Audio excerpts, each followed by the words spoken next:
Passion fruits, it's a passion fruits. Passion fruits, it's a passion fruits. What? It's our passion jam. Fruits, it's a passion fruits. Passion fruits podcast. Yes. This is that. So, passion is our jam. Hi, everybody. Yeah. Welcome to the podcast, Passion Fruits, a passion project for passionate people. I'm your blueberry man, Dan. And I'm your cherry boy, Adam. Nice. What do we do on this podcast, Adam? Well, for all you listeners out there, all 5 million of you. Radio Land. Why do you keep calling podcasts Radio Land? Because podcasts are like radio. Okay. The Sounds internet good. radio. This week on This American Life, Passion Fruits, a passion project for passionate people. so on this podcast, the idea of which was created by Daniel. God. Oh, yeah. All right. My answer stands. God. We will be discussing various subjects that we are passionate about or other people are passionate about. I'd say the purpose of it is to truly look at what makes people passionate about certain things, be that, I don't know, Scotch tape or music bands or animals or what have you. Just music bands, you say? Then there are music bands. And Scotch tape? Wow.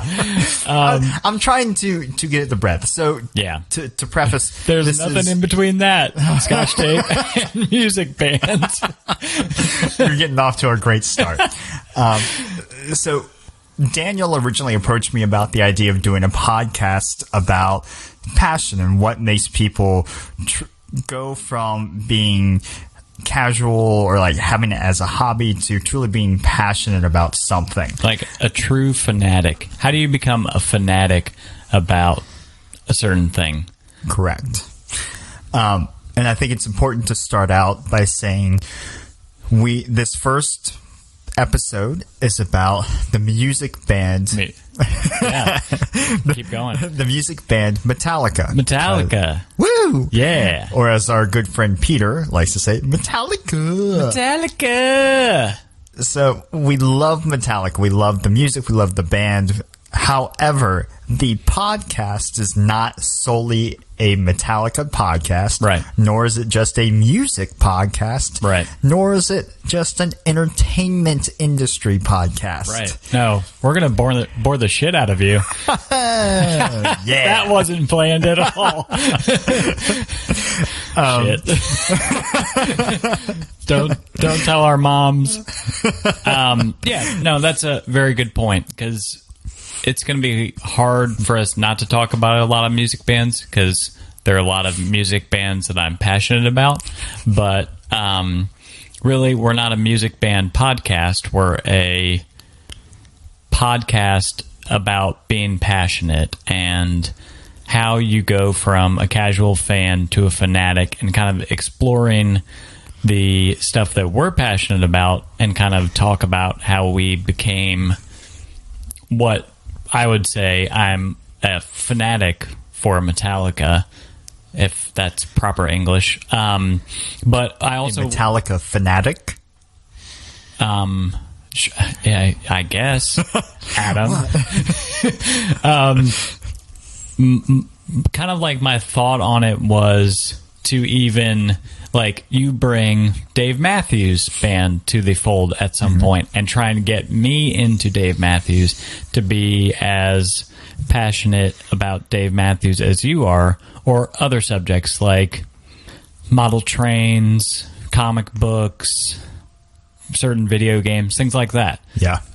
But we're not keeping any subject out of Right. the realm of possibility that we want to talk about. Right. Over the multi-decade run of this podcast. Right. We'll be doing this when we're great grandparents and the world has been destroyed. Yeah. And I think that's what really excited me about participating in this podcast and co-hosting. Yeah, you're a co-host. Oh, sweet. Co-creator. Yes. Co-creator and co-host. Nice. You'll never get the EP, the executive producer tag, though. Sorry. Oh, no. So I got to go redo all my business cards then. Yep. But I think, obviously we're going to run out of subjects that we are truly passionate about ourselves.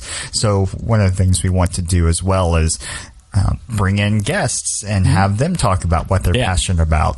I think it's discussion, at least for me, that intrigued me because in today's world or in everyone's world, we're all so segmented and we all, I think it would be really fun to talk to different people about their interests and why it interests them. Right.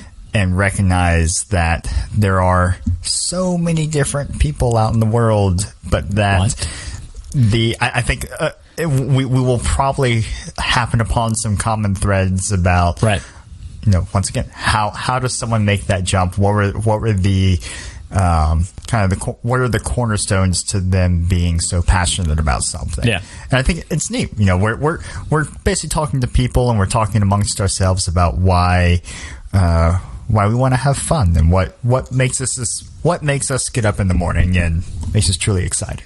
Yeah, I think that's hopefully a good enough explanation. So we already talked about it today, or we already talked about it a few minutes ago. Mm-hmm. But what we're talking about today is the music band Metallica. Now, Adam, tell me in your own words, what is a Metallica? Well, to me, a Metallica is a heavy rock or metal band that was formed a long time ago. Yeah. Before I was born, before we were born. Oh my God. So it's basically it's classical music, essentially. Right. Classic rock. I'm kind of surprised that stuff existed before I was born, but we're millennials. Here we are. This is how we view the world. Yeah. Are we millennials?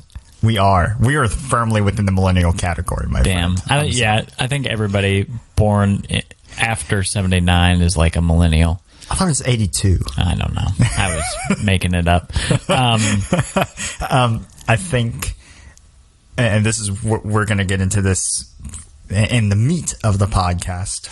And apologies for all you vegan listeners out there, or vegetarian listeners. Oh, into the really, oh my God. Keep going. Sorry. No. But I think once we get into the meat of the podcast, we'll talk about the meat of the episode. Apologies to our vegan listeners. Continue. Why are you stopping? Continue. The more that we'll get into it, I think one of the things that makes both Daniel and I passionate about Metallica is the dramatic influence that the band has had on music in general. Mm-hmm. Like I came into them pretty late in my life, relatively speaking, but the more you research about them, they have sold out stadium tours. They're one of the most profitable touring bands of all time. They put out, I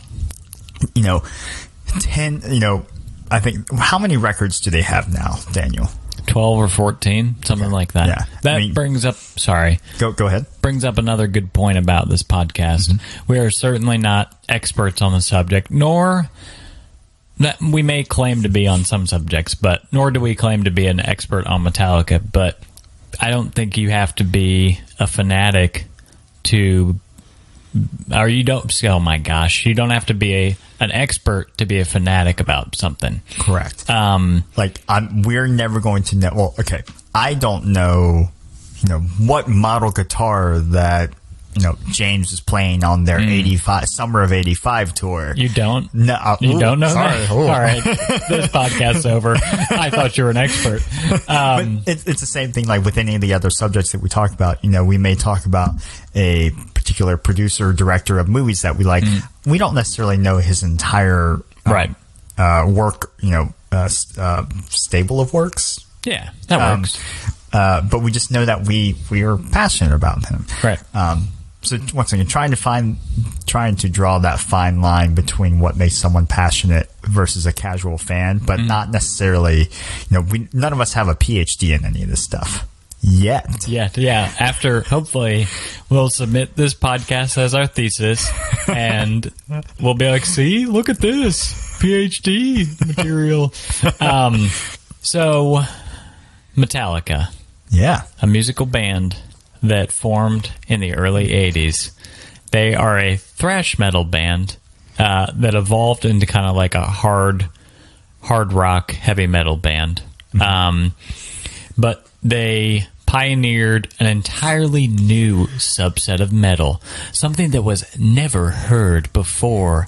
It was fast, it was intricate guitar work, it was mediocre drum work. Hey, Jake, yeah. I will always defend Lars that he's a fine drummer. But really, Metallica did this new form of metal that was taking the virtuosity and the intricate guitar lines of bands like Iron Maiden, Motorhead, some of the other bands of the new wave of British heavy metal, and combining it with punk drum beats. So having a lot of fast drums, fast guitars, but also showcasing their guitar work and stuff like that with solos and good stuff. So yes, that's Metallica, formed in 1981 and immediately created a new subset of American heavy metal called thrash metal, which is super awesome for all you metalheads out there. I think, and not just metalheads, but just rock in general from the 80s on, especially a lot of the bands that were formed in the 90s and the early 2000s. Tons and tons and tons of artists cite Metallica as an influence into their music. Totally. So, you see the influence of Metallica branch out through hundreds, if not thousands, of bands. Yeah. And the fact that Metallica is still relevant today. Right. We're going to go see them. Yeah. Yeah, we are. Spoiler alert, we're going to talk about the Black Album today, but I was re-listening to it driving around this weekend, and to me, that's when James's voice hit its stride, where he was singing and screaming at the same time, and really every rock singer from 91 on has had James Hetfield as an influence on them. Oh, yeah. If you're a heavy metal singer, not like a heavy metal screamer or something, but if you're a heavy metal singer or a hard rock singer, you are influenced by James Hetfield. And then, oh gosh. Oh man. Adam was taking a picture for the gram. Soon we'll have people that we pay for that. Very, very soon. Next episode. Yeah, clearly. Anyway, so yeah, Metallica started something that the effect is still being felt today. Oh yeah.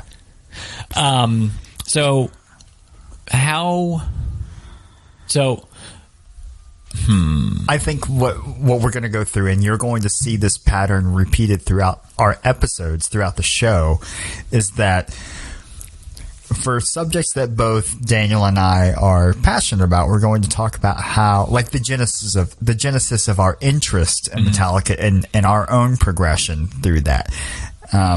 And once again, if we have other people on the podcast, we will ask them to do the same thing. So I think we're going to take turns and tell our story, if you will. Yeah. And I think, once again, that's what interested the both of us in this subject is we want to hear people's stories. We want to hear people's stories about how they become so passionate about something. Right. And given that, that little tidbit, that insight into future episodes. Yeah. Maybe we should start off with Daniel. God.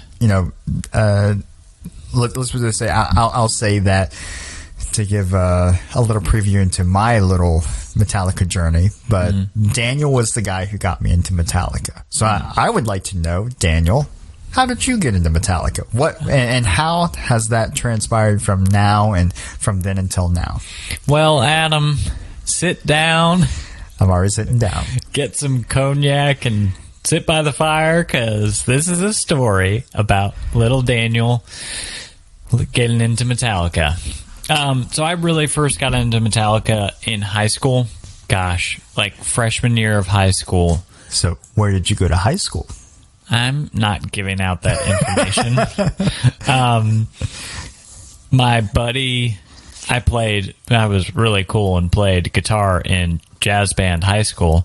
And one day my friend played the solo to Fade to Black as his solo in jazz band, which didn't make much sense, but it was such a cool little solo and it sounded good, and it was like, whoa,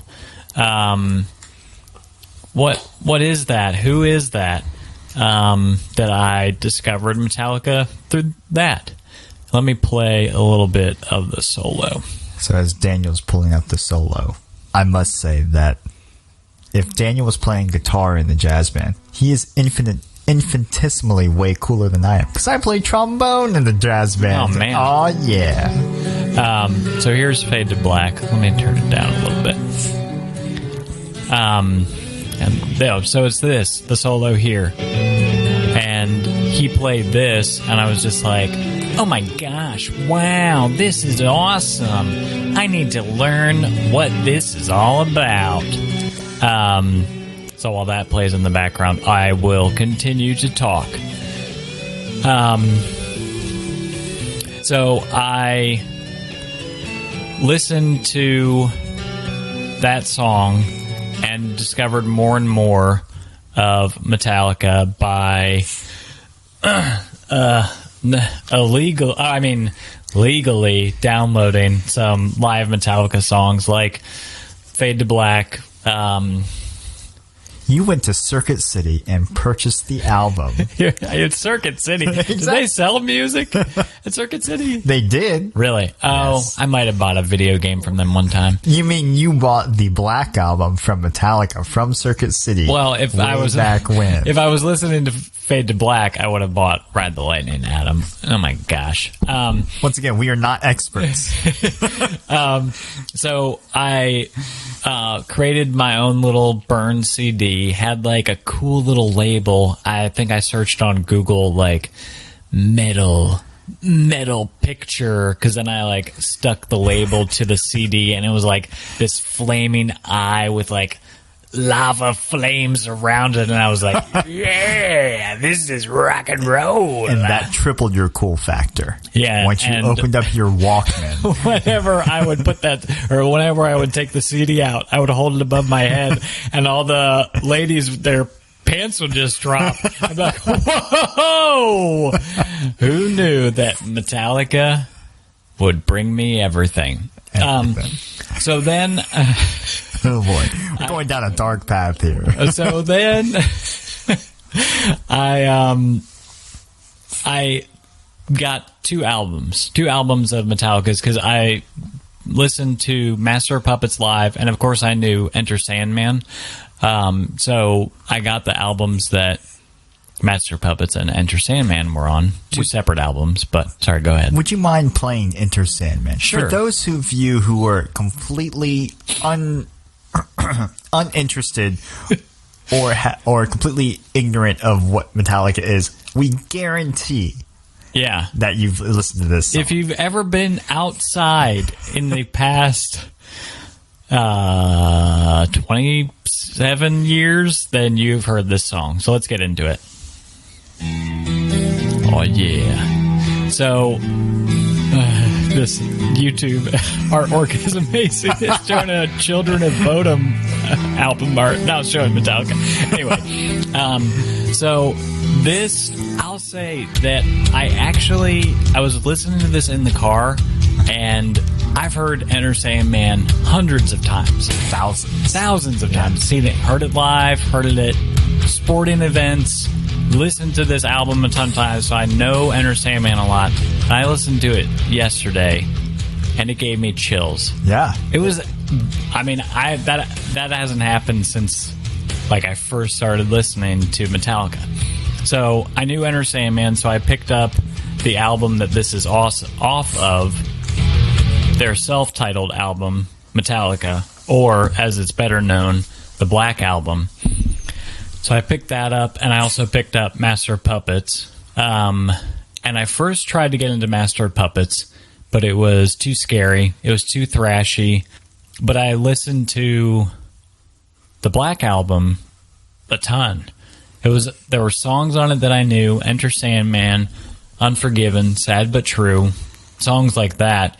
And that, I listened to that album so much that I had to buy another copy of the CD because it got so scratched up from my Toyota Camry's CD player and my Walkman that, there's listening to the Spotify download yesterday.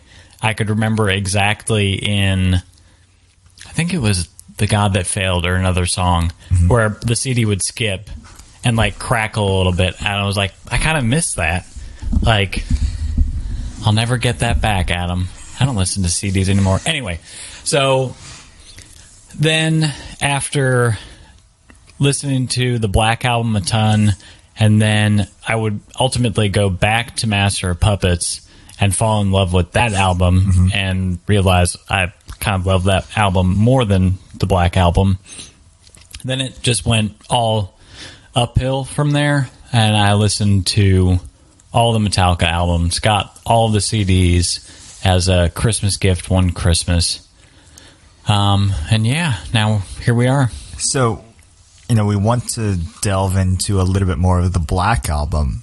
Yeah. And you mentioned a few minutes ago that you purchased Master of Puppets and in the self-titled album, the Black Album, and that Master of Puppets was just too hardcore for you. So I have a question coming at some point, but I think one thing that makes me really passionate about Metallica, or at least what really drove my interest in Metallica, is putting everything in context. Obviously Daniel and I were not born in 1981 when the very first album, Kill 'Em All, came out. But as I started to delve into, in my own personal Metallica journey, when I started to delve into why people were, why they were selling out entire arenas and stadiums to go see this band, one of the things was, if you put Metallica in context with the rest of the music coming out around that time, it really it changed the game. You get this super heavy, super fast, what is now called thrash metal band coming out from, that just sounds like nothing different. I think that's one thing about music, that music in general, the most influential artists are ones that are doing something that no one else has ever done. No cover bands don't get, don't go on worldwide tours because they're covering something.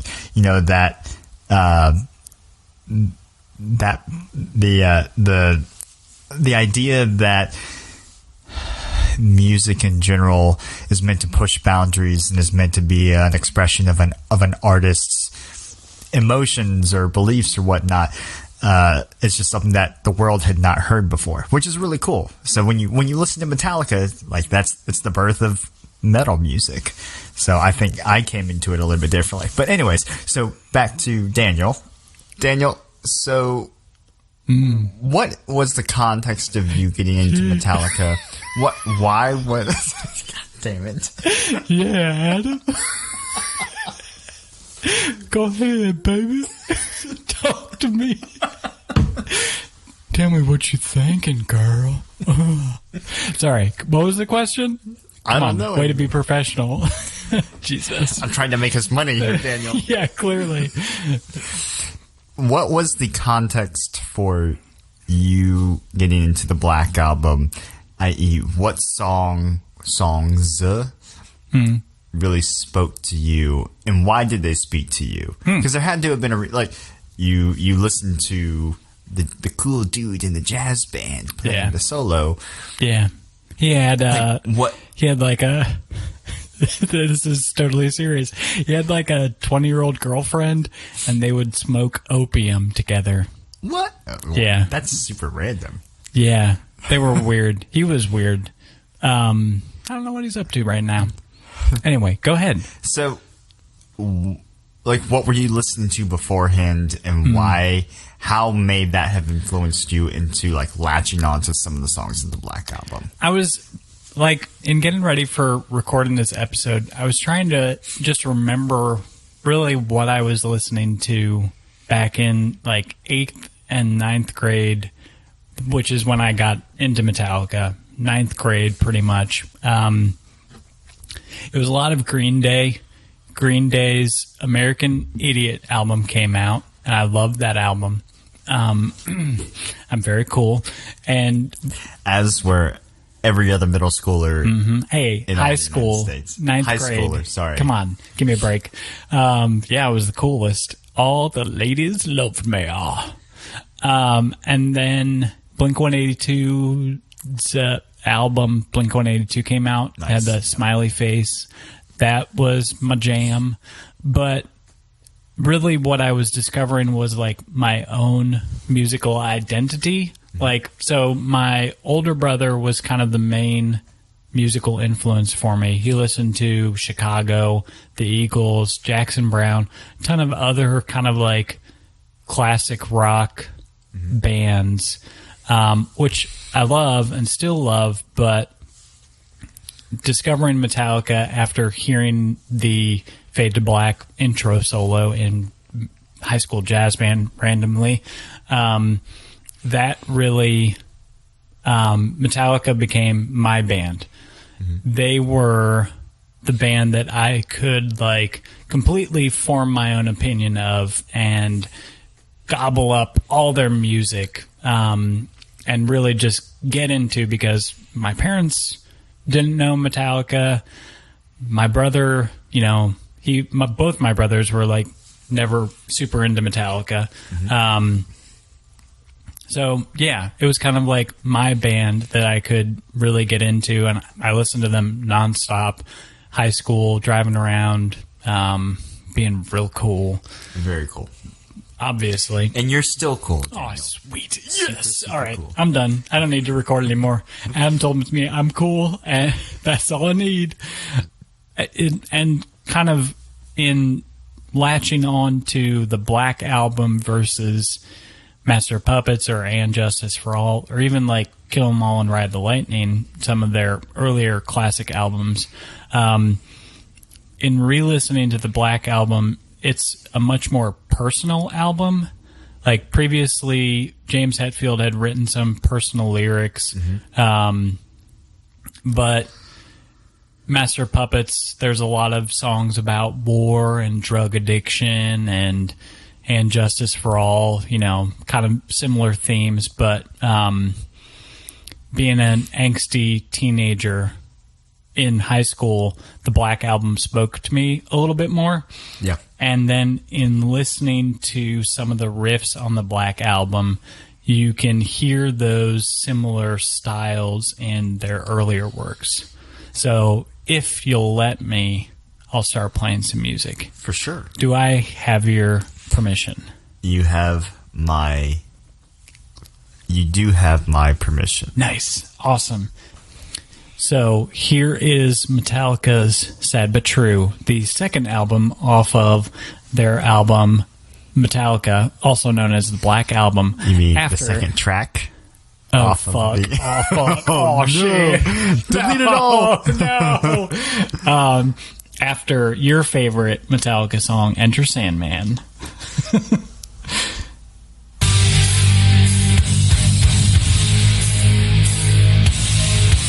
So this song is just like kind of slow, kind of plodding. It's just like, and then it drops into the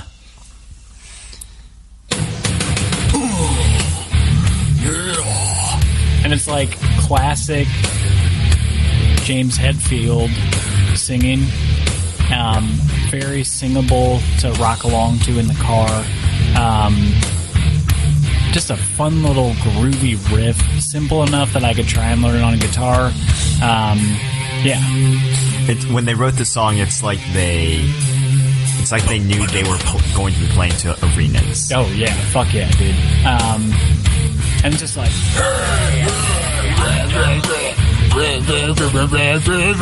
For those who didn't know, James Daniel Hetfield is in this... Oh, no. No, Daniel does voiceovers for all of Metallica's studio tracks. Yeah, so it's actually me. I'm James Hetfield. What? The bombshell of the episode. Yeah, crazy. So that's like just a fun song, and I had heard it before. Kid Rock sampled it. When I first heard Kid Rock use it, I thought he had stolen it. I was like, oh, how dare Kid Rock. And, of course, I was upset with myself later in life that I was actually listening to Kid Rock. Kid Rock's awesome. Get out. Get out of your own house. No! Kid Rock. But that's sad but true. Still a song that they play at concerts and, gets everybody going. You know what Kid Rock song is my favorite? Cowboy. I'm a cowboy. Get out of here. It's a great song from the movie Shanghai Noon, featuring Owen Wilson and Jackie Chan. Cowboy baby, riding that night because I sleep all day. I'm more of a ball with the ball kind of guy. Oh yeah, ball with the ball. Anyway, we'll talk about Kid Rock another time because clearly you love him. Yes. All right. Then the Black Album continues with Holier Than Thou. So I talked about how you can kind of hear some of the similar guitar patterns in the Black Album that you can hear in Master of Puppets. This is like a prime example of it. When was the last time you listened to the Black Album? A little while ago. Not recently, let's put it that way. Got it. Like it's not on my regular rotation at work. Yeah. All right. Well, I hope you rediscover a favorite album. Here we go. This is Metallica's Holier Than Thou, track 3 off of the Black Album.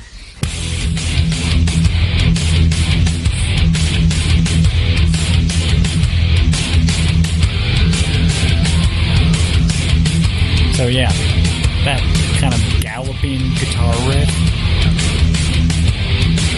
It's like a predecessor to like the machine gun type riffs that a lot of metal use.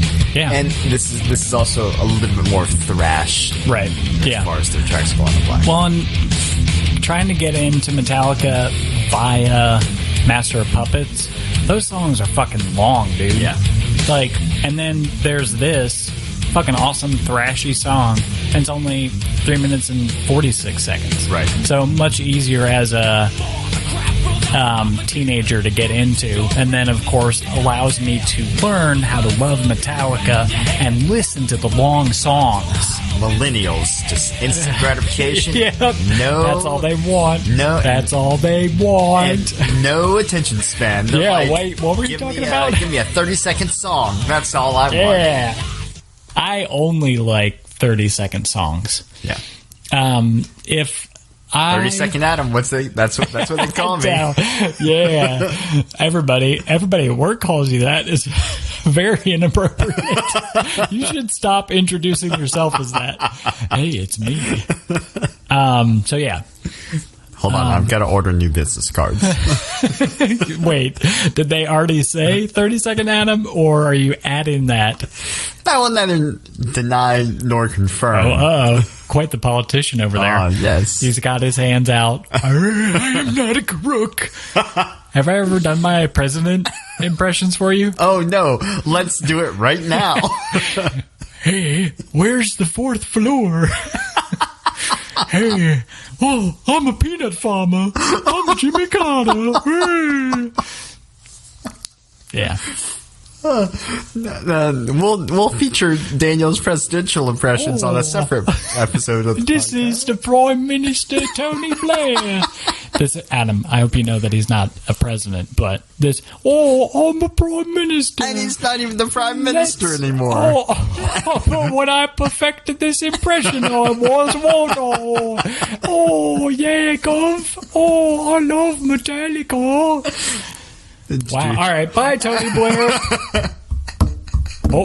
He just kind of like minces. You need to oil your hinges. And hold on. That's a WD-40 on the hinges. Yeah. You just sprayed into the microphone. Got to oil up that microphone of yours. All right. Enough farting around.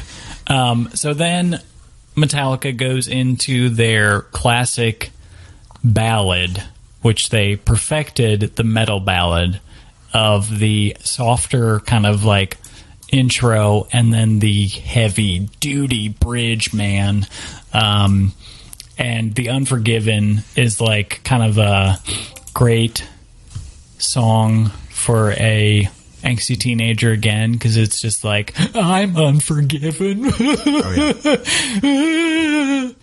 When clearly I'm living in white suburbia with way too much privilege, and well, we can get into that, but we won't. So let's listen to the Unforgiven 1, because there are multiple Unforgivens. Metal music. Beep, beep, boop, bop, boop.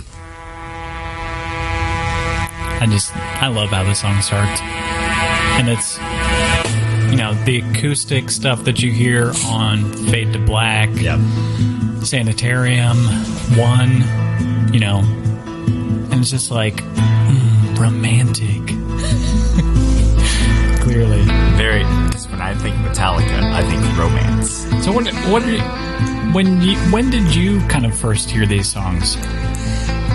So, like yourself, the Black Album was my first album, but for all you listeners out there, partially because Daniel was the one who got me into Metallica. Right. So I came at it from a different perspective. So I was listening to arguably, I wouldn't say heavier stuff, but like this, I was in high school big new metal fan. So all the greats. I still listen to like Slipknot, Korn, Godsmack. Right. Oh yeah. What's that fucking Godsmack song? Straight out of line. Yeah. Yes. Rock and roll. Rock and music. I saw Godsmack open for Metallica. Oh, really? Yeah. There was a guy in front of us. This was the Saint Anger tour. There was a guy in front of us who was standing up singing to all of the Godsmack songs and was just like mimicking the lyrics. I was just like, the snake bite enters my veins, and was like digging into his arm. It was very, very strange. Sorry, you were saying? Sorry to interrupt, Adam, but I had to tell a classic Daniel story, and it really added to the rest of the podcast. Yeah, too. It fucking did. We'll talk about Godsmack and your love of Godsmack. But I was into many other bands, and for whatever reason, I'd not gotten back into Metallica. But for instance, like the summer before I came to college, the summer before Daniel and I had that fateful meeting in Spotswood, second lower, third lower. I know. I think third. Third lower. Yeah, that's right. Trinity. Three. Yeah. It was a meet cute.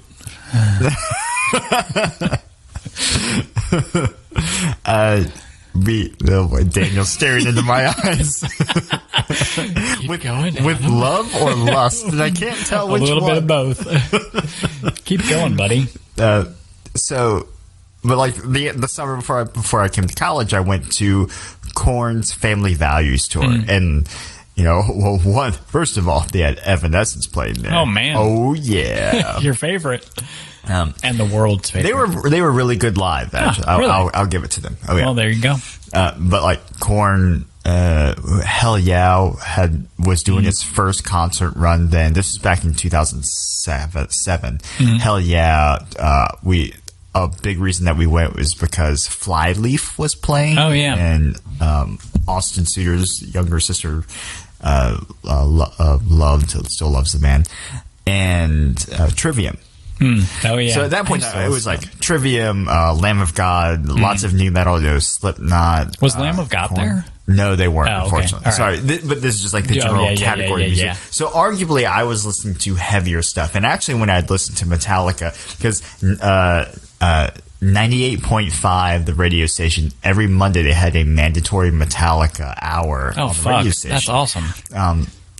But I never had gotten into the Metallica songs because I thought they sounded too old. And I know that it's heresy now, but I definitely did not appreciate the influence that Metallica had on literally every other band that I was listening to at that point in time. Yeah. And what impressed me was like Trivium during that concert. Trivium covered Master of Puppets. Nice. And I had no idea why everyone was going crazy. And they're like, this sounds like dad rock. Yeah. Where are the dads at? Like my only real connection with Metallica was Enter Sandman, and it was the song that my high school football team played when they entered the field. And you would just get wet with anticipation. Yeah, right, yeah. But that's how I got it. But I got into Metallica because Daniel, the gentleman sitting across from me right now, was like, no, you should really listen to this. So I listened to the entirety of the Black Album. Well, it was more your insistence that I keep listening to Metallica. Right. And whenever you come into my dorm room to jam, have you heard the band Metallica? We were kind of like ships passing in the night for the first couple of weeks of like just talking about our respective bands that we like. I was like, well, I like Korn and Slipknot. And you're like, well, I like Avenged Sevenfold and Metallica. But we were, and it was Daniel playing the riff from Seek and Destroy. Yep. I played that a lot. And over and over again. Speaking of which, we should. So actually, that is one of the most recognizable riffs for me from Metallica because of Daniel. Which we should play the riff from Seek and Destroy. Do you have it? Seek and Destroy. No, unfortunately, I don't. Hold on, 1 second.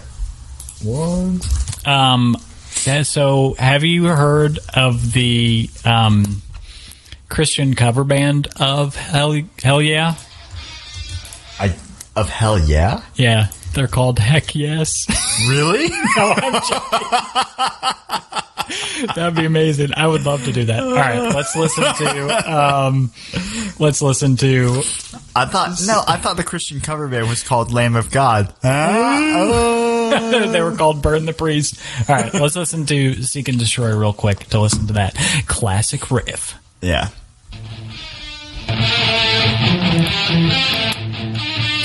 So listeners, imagine every single time there is quiet on the dorm room floor, you'd hear this, not like a grand cacophony of guitars coming in, just Daniel's guitar. My one guitar. And not even going through the rest of the song, just It's so much fun to play.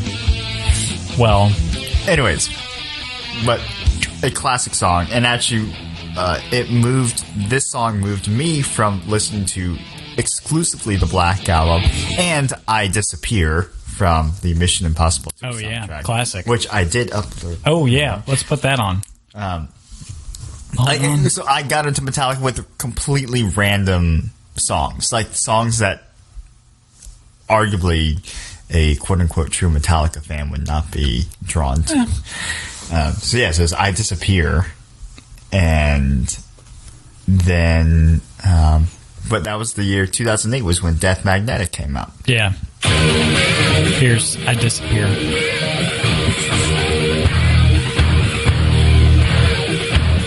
It's such a cool music video, I was too. going to say, what was the last time you watched this music video? Because it's pretty fucking awesome. Oh my god. Oh yeah, I remember it because they're on top of like the big cliff thing. Right. Yeah, man. Classic. This was right before Jason Newsted left. Yeah, that's right. And the big thing I remember from this song is hey, hey, hey. It's like, yeah. So it's like a mixture between Metallica and Fat Albert. Yeah. Pretty fucking awesome. And then, but once again, like we said, so our freshman year is when Death Magnetic came out. No, Adam. I'm going to have to tell you, it was sophomore year. Sorry. Oh It was late 2008. Oh my god. We told everybody we were experts. Now they're just going to roast us. I'm so sorry, everybody. I'm so sorry. No, yeah. It was like November, like October, November. September. September. It was very close to my birthday. It was like September 12th or something. That's right. Yeah. So because that's the thing, like getting into Metallica around the time they made Saint Anger, that's a fine album. I like some of the songs on that album, and it was a necessary evil for them to record and make Death Magnetic, which I think is fucking awesome. Yeah. Which is a controversial opinion among Metallica fans, whether or not they like Death Magnetic or not. But it was like tough to get into a band that's still making music and then like trying to get excited about a band and even talking about their new music. Well, first of all, there weren't that many Metallica fans in high school with me. Yeah. Didn't try to get into them in high school. And then Saint Anger is kind of a clunker of an album. Yeah. So you try to talk to somebody about it. You know, I was a cool 15-year-old going out to the Metallica bars and stuff and drinking soda pop. In Alexandria, Virginia. Oh, yeah. So cool. But yeah, so it was kind of like when Death Magnetic came out and it was such a return to roots, it was just like, fuck, yes, this can be my album. Yeah.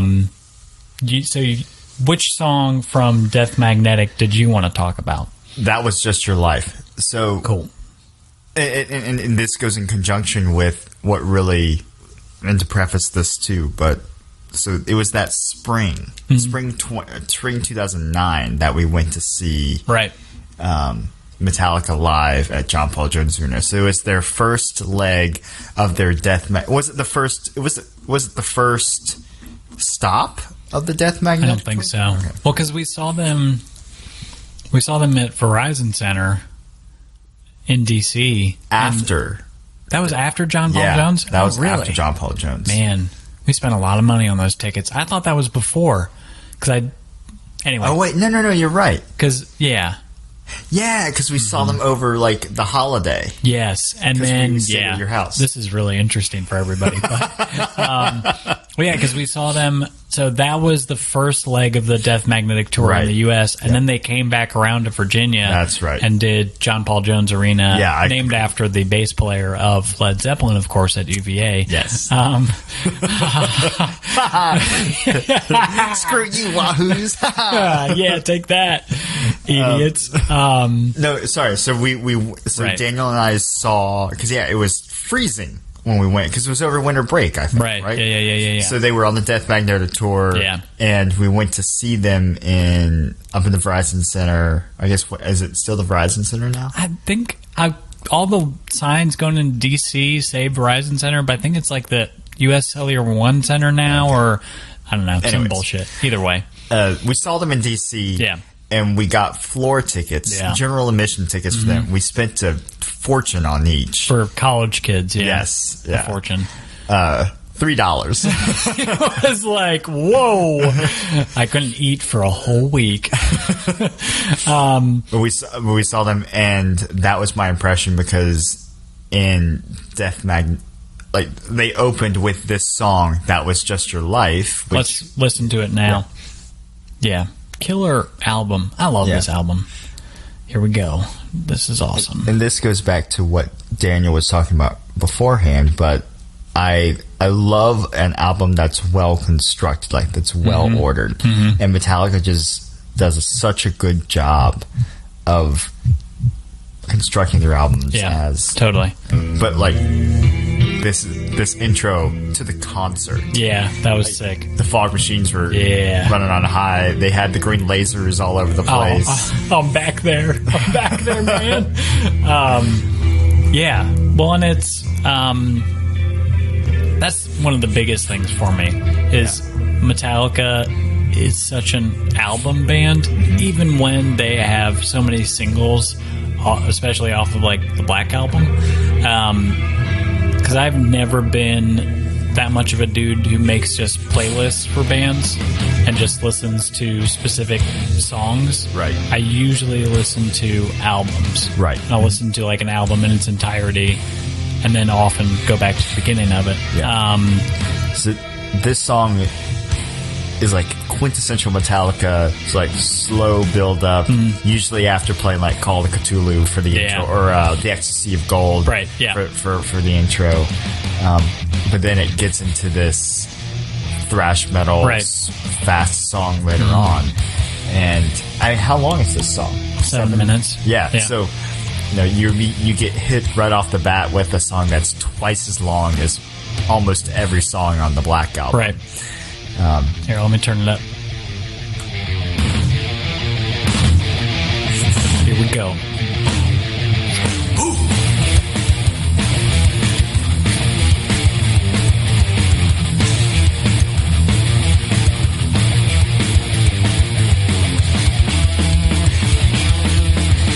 Oh man, it's so fucking awesome. Yeah. And this was right after Daniel had high-fived members of the band. Oh, my God. As they were running onto the stage.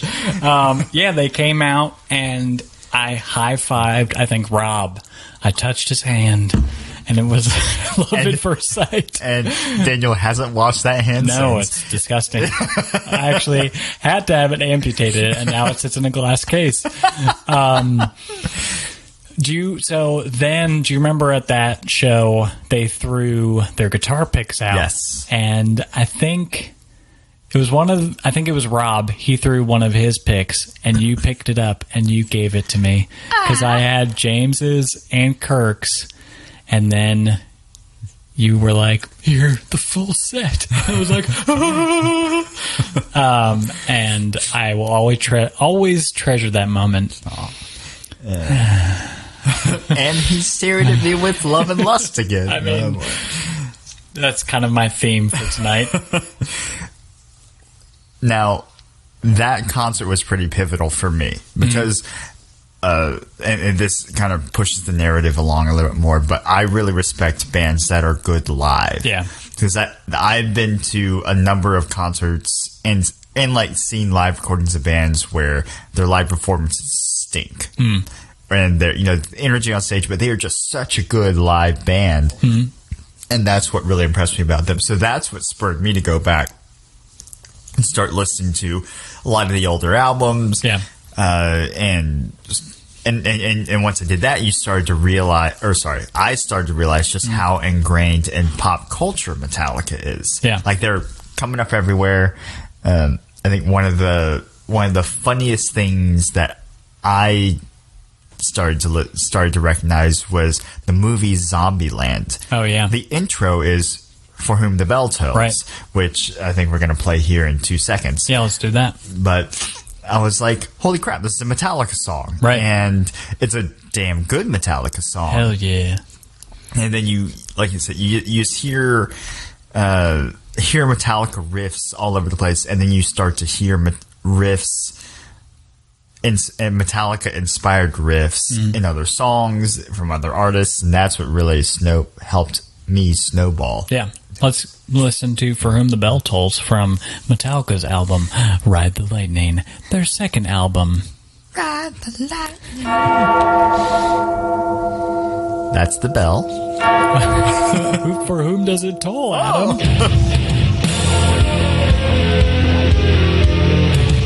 The answer is, it tolls for thee. For death. This is one of Adam's favorite songs to air drum to. Oh, there he goes. You're so involved when you air drum. Oh, you're so cute. Oh, boy.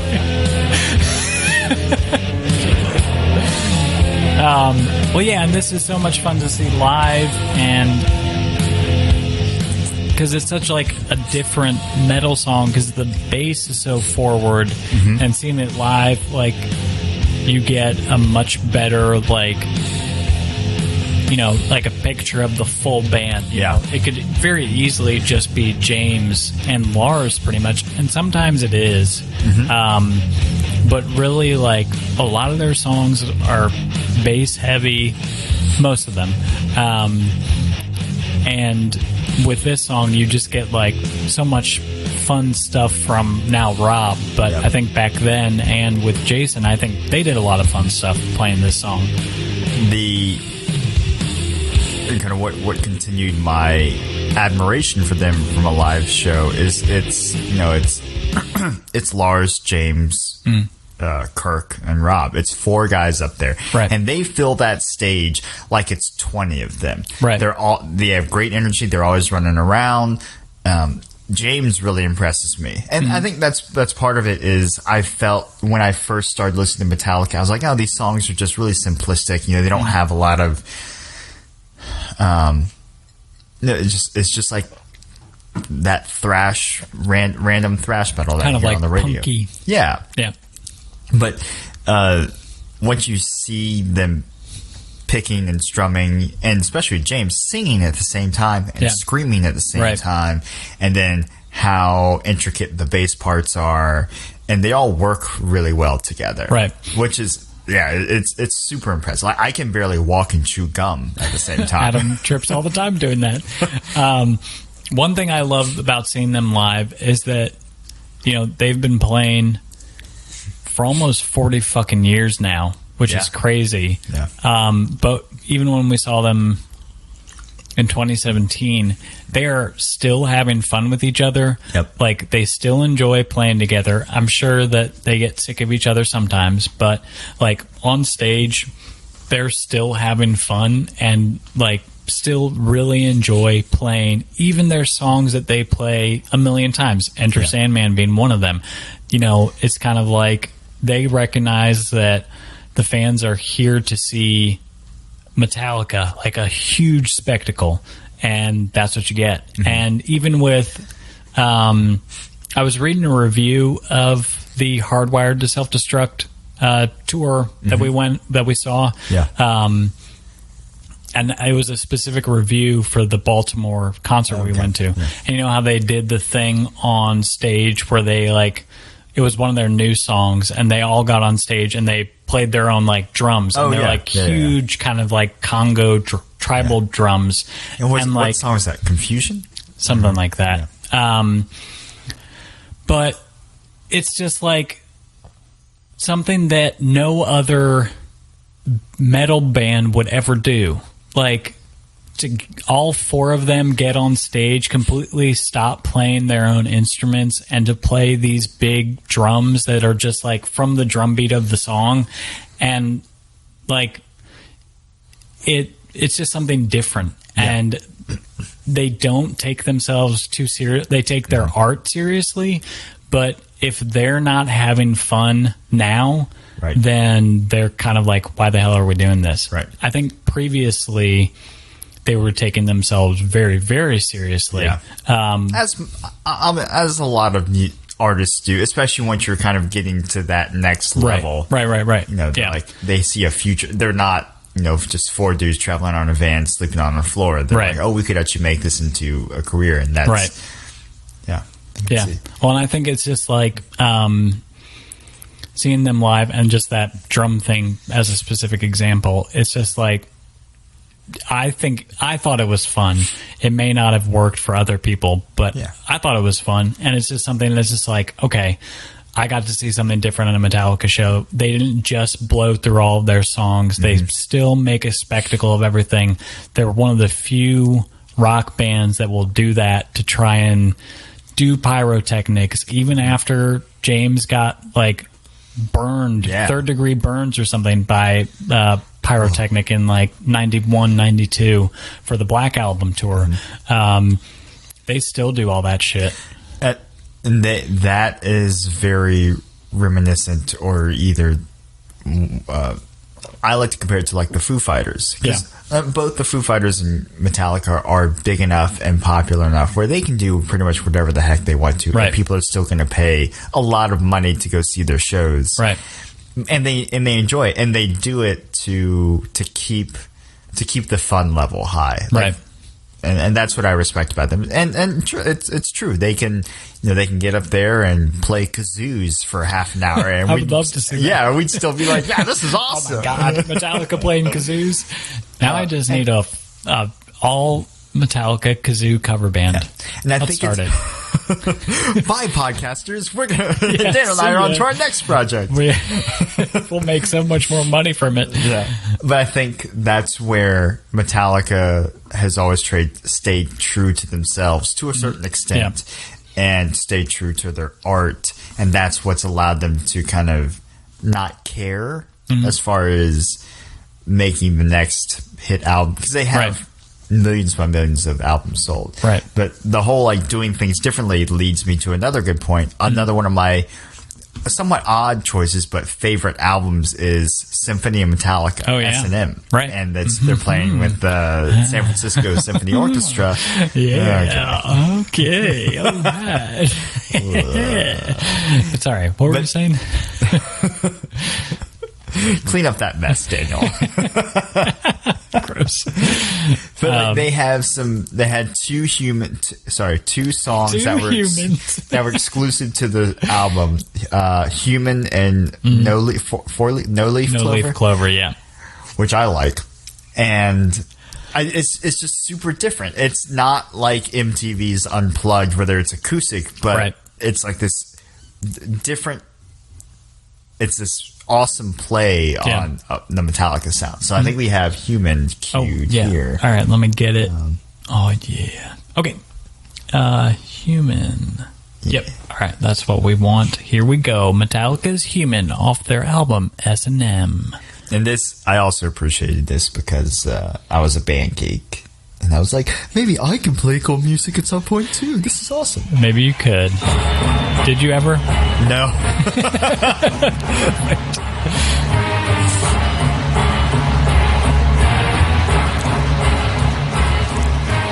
I really don't listen to this album very much. I think it's very much underrated.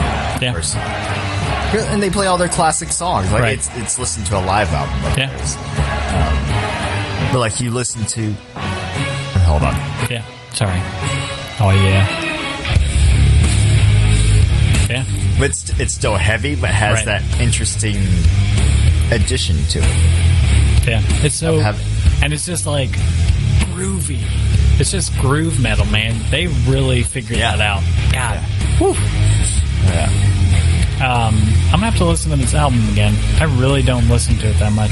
Like their rendition, I think I posted this too. Their rendition of One, which another one of my favorite songs. Oh, hell yeah! Just because it's super creepy and very, like, every time we see it live, it is bone chilling how heartfelt that song sounds. Oh yeah, whew, yeah, gives me shivers just to. You put that up? Oh yeah. All right, let's listen to that right now. But woo! Do you cheer whenever you listen to this album? I do, especially go Metallica! Oh my gosh! Like this is when they have like all sorts of crazy lights and lasers, and like in their most recent and a lot of their tours, they've got crazy pyrotechnics. And do you like lasers? Lasers. Yes. You like lasers? Do you point them in your eyeballs? No, I don't. Of course God. not. But so what is the background? Would you explain to our listeners, Daniel, what the background to this song is? Okay. And like the music video, for instance, Right. which is super creepy. Well, and so that was Metallica's first music video too. Oh, I didn't know that. Yeah, and it really launched them into stardom. So one is based on the book, but mostly the movie.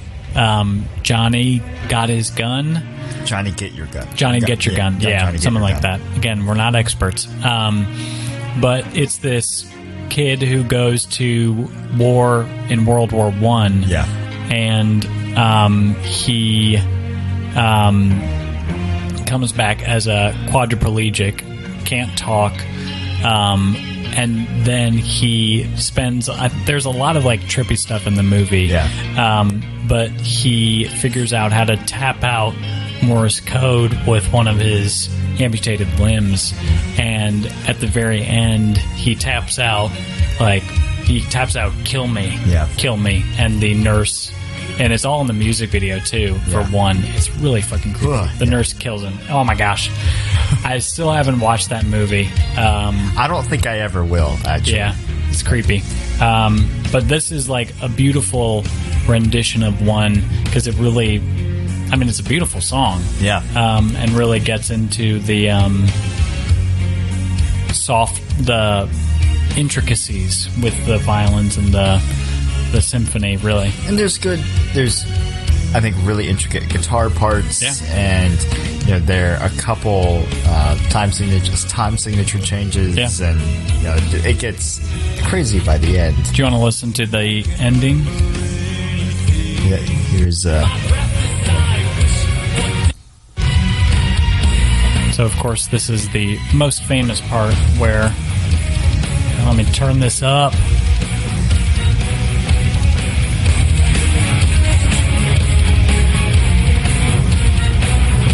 Oh, hell yeah. Oh, hell yeah.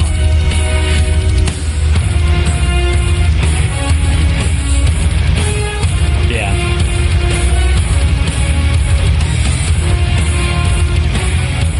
Fucking awesome. Yeah. We'll do a whole... Because obviously we're going to have to talk about Metallica again. Yes. Because we can just talk about them for hours. But we can get into And Justice for All and my love for And Justice for All and how I love it so much. Yes, I think that's what solidly put me into the realm of passion with Metallica, was me realizing that Metallica wasn't this kind of run-of-the-mill thrash metal band that, they're a one-hit wonder that only plays stadium entrances for football teams, to really, really awesome musicians that do things differently and aren't afraid to do that. Yeah. That's what I love about them, is they're not afraid to push that limit. And when it's called forth, they go back and play all the fan favorites at awesome arena shows, and nice. So I think that's a pretty good introduction, Metallica 101, if you will. We're going to revisit Metallica and get to Metallica 102, 201. This is, I think, like 401. Oh, God. Like the 400 level class. Masters Metallica. Masters of Puppet. Oh yeah! Blah, blah, blah. We'll do it for our 100th episode. Right? Oh, my God. What? No. We have to revisit Metallica in 5 episodes. That's the mandate. Now let's get to the recommendation sections.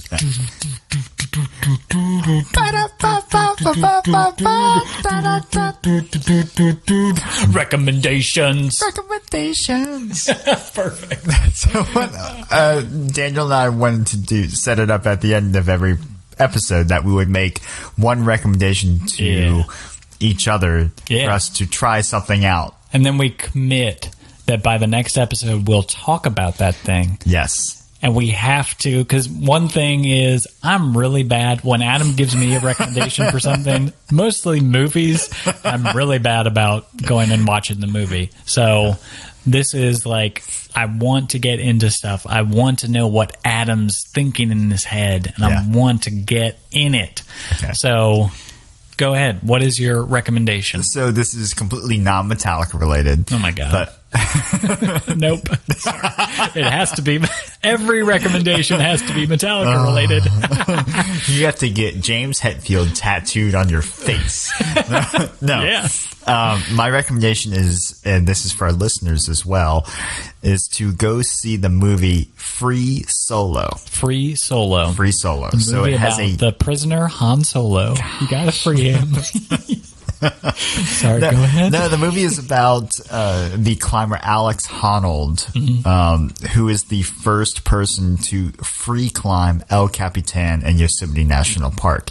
And Daniel, you've been to Yosemite, correct? No, I have not. Okay. Yeah. Sorry. I've been to Grand Tetons and Yellowstone, but not Yosemite. But the movie is absolutely brilliant. It has a 99% rating on Rotten Tomatoes. Who was the 1% guy who's like, hey, there's too much rock climbing in this movie. I'm an idiot. But the director, Jimmy Chin, has done a bunch of other really cool kind of mountaineering, rock climbing type videos. He's but the movie is phenomenal, not because of the feat of free climbing El Capitan, which is amazing, but it's beautifully done. So the cinematography is out of this world, and the storyline that goes along with it of tapping into the emotional and kind of really almost primordial